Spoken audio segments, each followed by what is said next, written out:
Amém. O Salmo número 2 diz assim: porque se enfurecem os gentios, e os povos imaginam coisas vãs. Os reis da terra se levantam, e os príncipes conspiram contra o Senhor e contra o seu ungido, dizendo: rompamos os seus laços, sacudamos de nós as suas algemas. Ri-se aquele que habita nos céus, o Senhor zomba deles. Na sua ira, a seu tempo, lhes há de falar, e no seu furor os confundirá. Eu, porém, constituí o meu rei sobre o meu santo monte Sião, proclamarei o decreto do Senhor. Ele me disse: tu és meu filho, eu hoje te gerei. Pede-me, e eu te darei as nações por herança, e as extremidades da terra por tua possessão. Com vara de ferro as regerás e as despedaçarás, como um vaso de oleiro. Agora, pois, ó reis, sede prudentes, deixai-vos advertir, juízes da terra. Servi ao Senhor com temor, e alegrai-vos nele com tremor.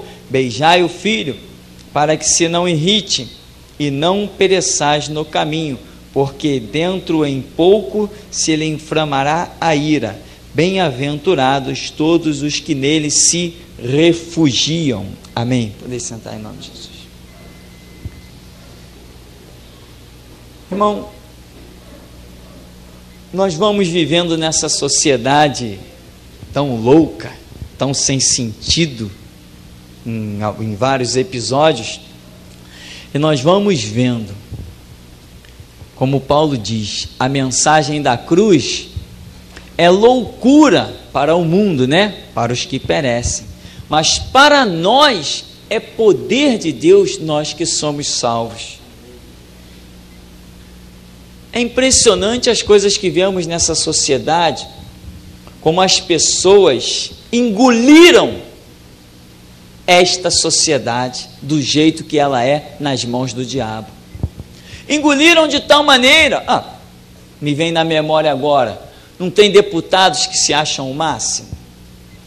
Vereadores não se acham o máximo? Tem pessoas que dizem assim: eu quero ser presidente porque ser presidente é o cargo máximo de uma nação. Olha só, que miséria. Esse aí, a mente dele não tem jeito de nem trocar a mente, tem que trocar a cabeça por inteiro, botar outra nova no lugar. Ser presidente é um cargo tão inútil quanto qualquer outro. Cargo tremendo e glorioso é de servo do Senhor Jesus. Esse sim, irmão, para conquistar esse cargo, tu tem que suar muito. Ser presidente não, você pode até ser analfabeto. Se o povo votar em você, que mérito tem isso? Que exaltação tem ser um presidente? Assinar papel de projetos que os outros fazem, isso é mérito? Isso é uma vida desgraçada, inútil. Mas a sociedade engoliu os conceitos que os homens criaram, e também o diabo. Não é à toa que Brasília é aquela obra de macumbaria tremenda representada naqueles prédios lá e com aqueles alguidais lá. Mas os homens desta sociedade, como Paulo diz, o príncipe deste século cegou o entendimento dos incrédulos, para que não lhes resplandeça a luz da glória do Evangelho de Jesus Cristo, que é a imagem de Deus. E as pessoas estão vivendo nessa sociedade de uma maneira espantosa.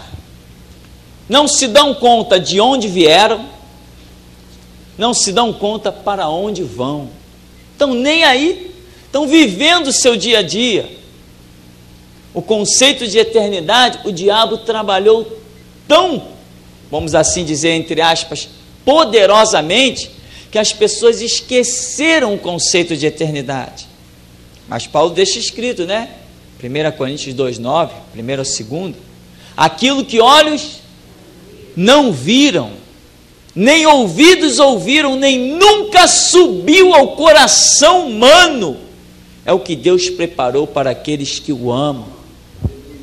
Isso tudo que você vê aí, irmão, presidencialismo, prefeitura, governo, isso é esterco. Se não tiver algo pior para qualificar, isso não presta de nada. Aquilo que olhos não viram, nem ouvidos ouviram, isso é que é tremendo. E é isso que está nos aguardando. Como Paulo diz, para aqueles que o amam. Irmãos, eu estive dentro de um fórum, e ali dentro havia um debate, e de repente alguém na frente de uma juíza, mais 2 advogadas. E alguém dizia assim, não, porque biblicamente é assim, assim.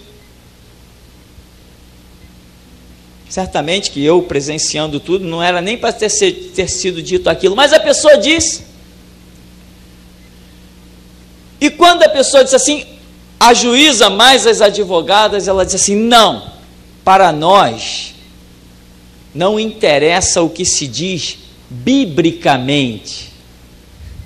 Para nós importa o que se diz juridicamente.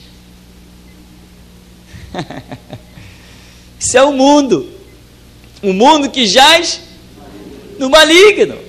Mas eles estão totalmente enganados, porque eles não serão julgados pelo que se diz juridicamente. Eles serão julgados pelo que se diz biblicamente. E esse Salmo número 2, o subtítulo que já colocaram nele diz: o reinado do ungido de Deus. Esse Salmo está falando do milênio.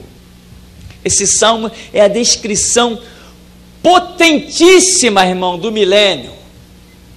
Agora que Deus nos tem esclarecido tanto sobre o milênio, eu lendo este Salmo nos últimos dias, eu fiquei impactado, ainda mais nessa versão revista e atualizada, eu fiquei impressionado, como parece que Deus mudou o texto. As coisas ficaram tão esclarecidas que parece que houve uma mudança aqui nesse texto. Como ele descreve os detalhes do milênio de uma maneira fantástica. E aqui, ele diz algo fascinante nos primeiros versos, do 1 ao 3. Por que se enfurecem os gentios e os povos imaginam coisas vãs? Os reis, com letra minúscula, da terra, se levantam e os príncipes, com letra minúscula também, conspiram contra o Senhor e contra o seu ungido, dizendo: rompamos os seus laços, sacudamos de nós as suas algemas. No período milenar, haverá pessoas que estarão insatisfeitas com o reinado de Cristo, por vários fatores, que nós já temos estudado no nosso seminário, mas que não há tempo de mencionar todos no exato momento. Então, quando Cristo estiver reinando, as pessoas vão considerar o reinado de Cristo algema e atadura, vão estar insatisfeitos. Prova disso que depois de passarem os 1000 anos, Satanás será solto novamente e reunirá as nações para marchar contra Jerusalém. Cristo está no trono, com a lei saindo de Sião para todos os povos, e cairá fogo do céu e consumirá. É a batalha final. Mas aqui Satanás vai encontrar corações rebelados contra Cristo.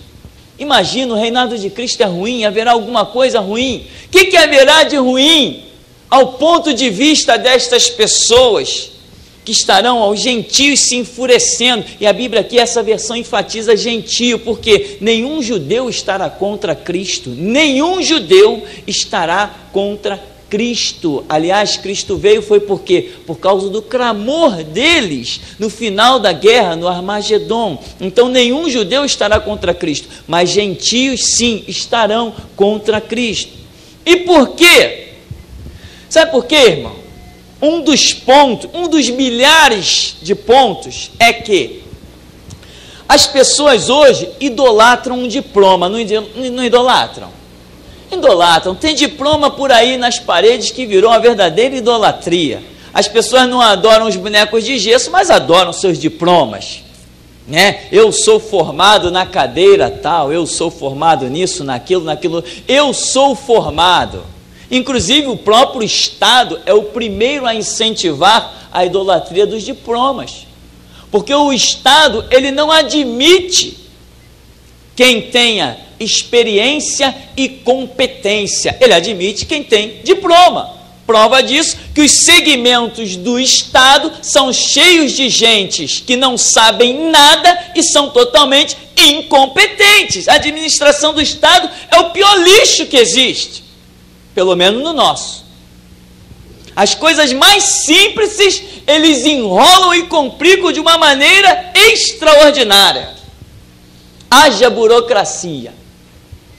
Vai ver os hospitais. Problema, administração. Os bancos, filas imensas, qual o problema? Administração.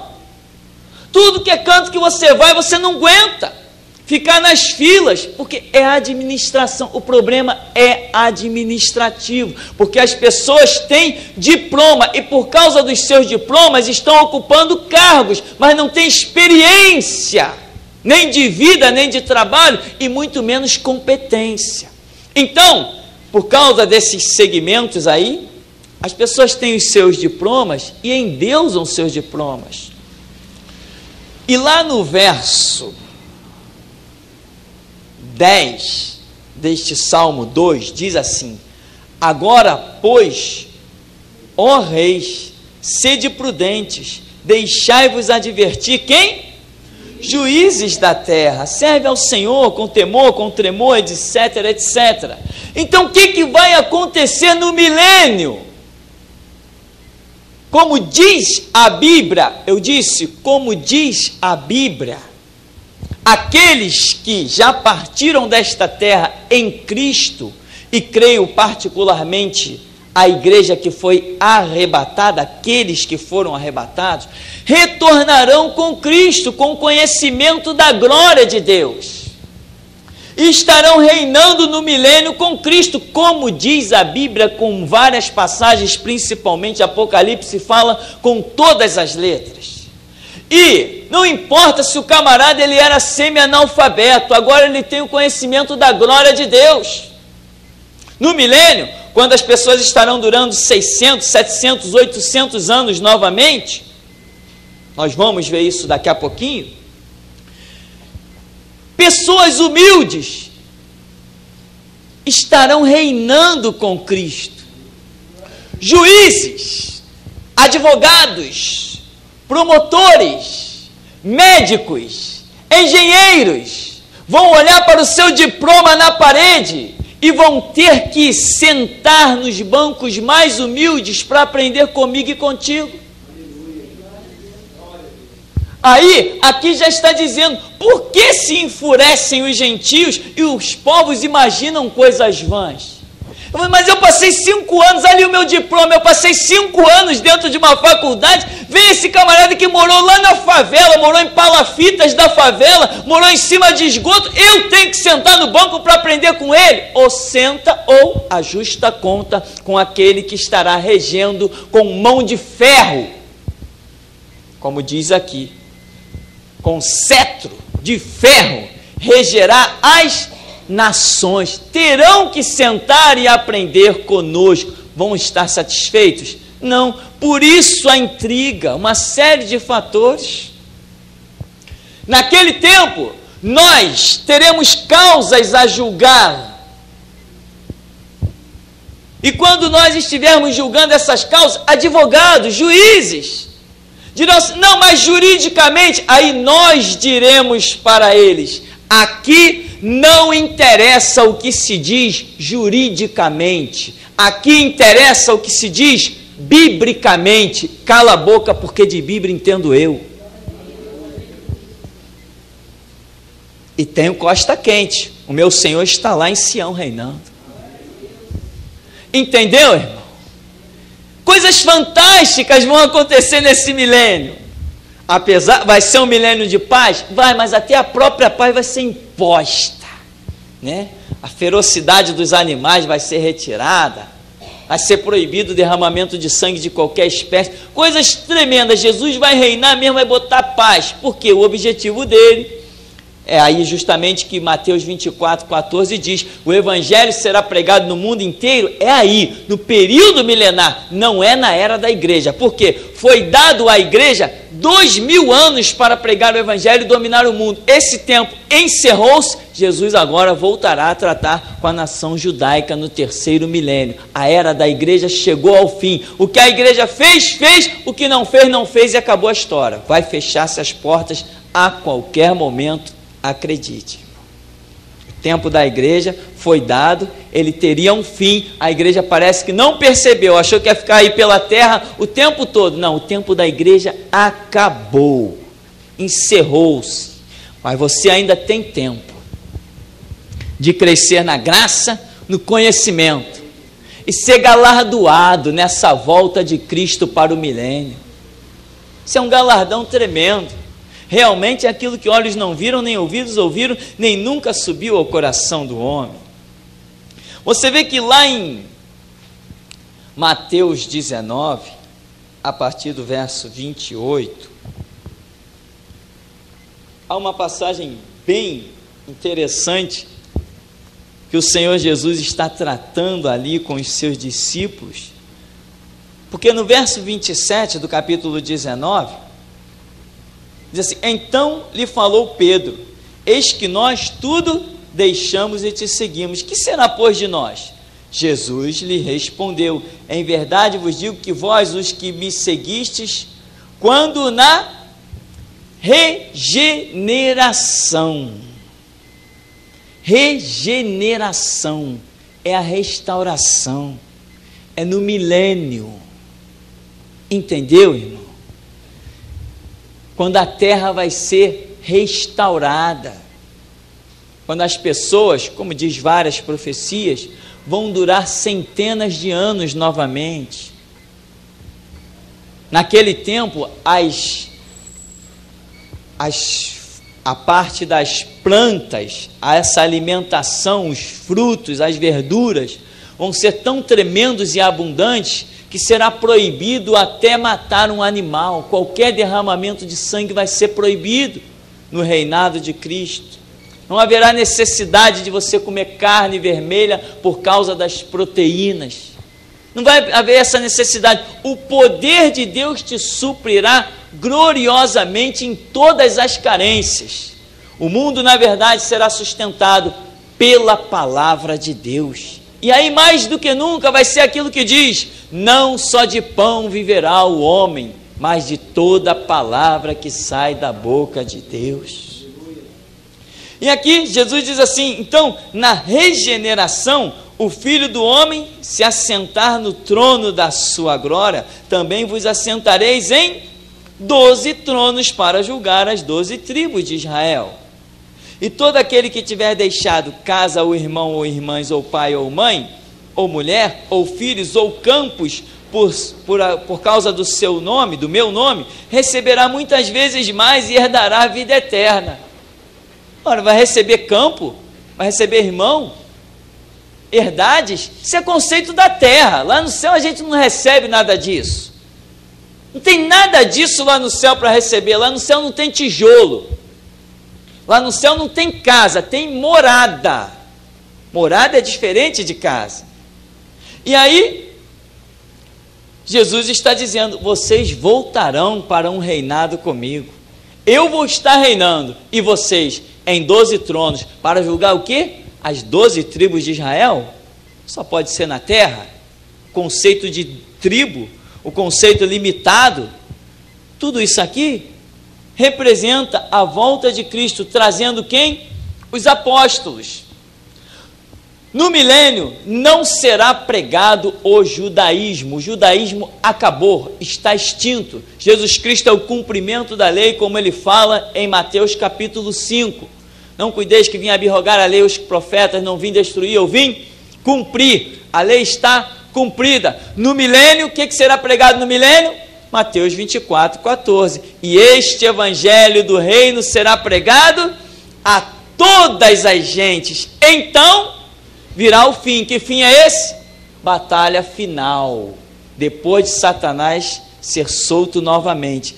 Este é o fim que Jesus está dizendo. O evangelho é pregado, então vem o fim. Porque, por exemplo, nós estamos esperando o fim? Não, nós estamos esperando o quê? Arrebatamento da igreja. Ué, então cadê? E o evangelho, como é que fica? Não, ainda vem arrebatamento da igreja, reinado do anticristo, guerra do Armagedon, vem Jesus, e aí sim, o evangelho, não o judaísmo. Os próprios apóstolos retornarão para ensinar aos judeus que estiverem nessa terra a transição, a passagem do judaísmo para o cristianismo, porque eles vão clamar por um Messias que eles já rejeitaram, os pais, a tradição. Isso terá que ser explicado para eles. Aquelas marcas da cruz, a lança que traspassou o lado, quem é aquele? O nosso Messias. Não, vou explicar para vocês quem é esse Messias. Vamos restaurar o judaísmo, os sacrifícios. Não, nada disso. O que tem que ser pregado é o evangelho. O que é o evangelho? É que a vitória está no sangue do Cordeiro e na palavra do testemunho. Esta é a vitória. Então, irmão, haverá o tempo de 1000 anos em que o que se diz juridicamente não interessa. Haverá muita ira de pessoas que vão olhar para os seus diplomas e vão ver que muitas coisas não terão o mínimo valor no reinado de Cristo no milênio. Porém, eu te digo uma coisa, quando Jesus, em Mateus 16, a partir do verso 16, diz: eu digo que tu és Pedro, e sobre esta rocha edificarei a minha igreja. A igreja é aquilo que tem o evangelho. Então, para nós hoje, já, imediato, como igreja, não interessa o que se diz juridicamente, interessa o que se diz biblicamente. Hoje, já, não pense que você tem que esperar naquele tempo para dizer, aqui vale a Bíblia. Não, a Bíblia já está valendo, desde que a Bíblia na face da terra já está valendo a Bíblia. E os que têm se enquadrado na Bíblia têm visto a glória de Deus, e os que não têm se enquadrado têm padecido no mundo, porque está escrito: Deus amou o mundo de tal maneira, deu seu Filho para que todo que nele crê não pereça. Mas crer em Jesus significa guardar os seus conceitos, os seus mandamentos. Jesus representa um conjunto de normas e regras. Elias era um homem que vivia como? Os reis que viviam juridicamente afrontavam ele, chamavam ele de perturbador de Israel, mas ele vivia biblicamente. Enquanto reis caíam a espada, Elias foi arrebatado em carruagem de fogo. Saul tinha lá as suas regras, vacilou no que ele considerou jurídico, nas suas próprias leis, nas suas próprias ações e atitudes, aquilo que foi biblicamente a palavra do Senhor através de Samuel o condenou. Os reis do tempo de Eliseu, muitos viveram juridicamente, mas Eliseu viveu biblicamente e contemplou milagres e maravilhas. Pedro não vivia juridicamente. Os que viviam juridicamente disseram: prende esse homem, deixa ele lá no cárcere, até a gente resolver o que vai fazer com ele. Mas quem vive biblicamente não está sujeito a quem vive juridicamente. Nós temos um Senhor que vive e reina para todo sempre. Então Deus olhou para Pedro e disse: não, aquele ali não pode ser preso por cadeias humanas. Ele não vive juridicamente, ele vive biblicamente. E biblicamente o estatuto diz que ele é livre, porque está escrito: se pois o Filho vos libertar, verdadeiramente sereis livres. Vai lá, anjo, solta ele. Paulo diz que aqueles que têm o fruto do Espírito, contra estes não há lei. Passaram da morte para a vida. Quem vive juridicamente está morto, quem vive biblicamente tem vida, e vida com abundância. Você pode receber esta palavra? Existe um negócio por aí chamado Constituição. Quem já leu isso aí? Ninguém? Ah, já leu? Umas pessoas já leram, né? Existe um negócio por aí chamado Bíblia. Quem já leu isso aí? Venceu a Bíblia. Continue assim, irmão. E você que já leu os dois, o que você prefere? Faz diferença se existe uma constituição jurídica? Não, faz diferença se existe uma constituição bíblica. Nós somos cidadãos do céu e para nós, pelo que nós devemos andar, é como diz o Salmo 119, 105, lâmpada para os meus pés e luz para o meu caminho é? Biblicamente, não juridicamente. Então, meu irmão, naquele grande dia, nós teremos prazer de dizer assim: Meritíssimo, puxa a cadeira e senta aí. Nem ouses falar o que você sabe juridicamente, porque aqui não tem valor. Este é o reino sempre eterno, que subsistirá pelos séculos dos séculos sem fim. O que a tua faculdade te ensinou não tem valor lá na eternidade. Mas o que eu vou te dizer pode transformar a tua vida para todo sempre. Entende a diferença, irmão? Igreja não é legal. Igreja é marginal. Entende isso também? A sombra de Pedro curava. Os aventais de Paulo curavam.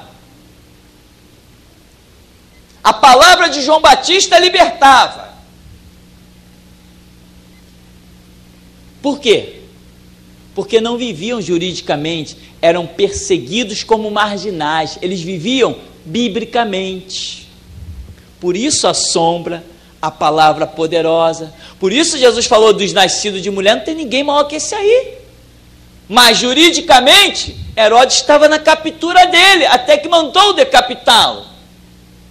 Se alguém está em Cristo, meu irmão, é nova criatura. As coisas velhas que você andava nelas já se foram, eis que tudo se fez novo. Você andou em muitas leis, mas se você conhece a Bíblia, agora só te resta andar em uma lei. Entra no teu quarto, descobre o que diz essa lei, meu irmão. Vive o que diz a Bíblia. Você vai ver 1000 cair ao seu lado, 10.000 à sua direita. Os que se refugiam nas leis jurídicas, as balas perdidas caçam eles também. Mas eu quero ver caçar a mim e a você. Nós não nos escudamos nas autoridades humanas. Deus é o nosso refúgio e fortaleza. Socorro bem presente na hora da angústia, pelo que não temeremos, ainda que a terra ruja, se perturbem os mares. Há um rio cujas correntes alegram a cidade de Deus, o santuário das moradas do Altíssimo. Deus está no meio dela e não será abalada, porque ela é biblicamente. Então, meu irmão, depois você vai ler com mais carinho o Salmo número 2, com essa visão, com esta lembrança de que é um episódio que se dará no milênio, é o reinado de Cristo descrito aqui, em outros episódios, outros livros também, é claro.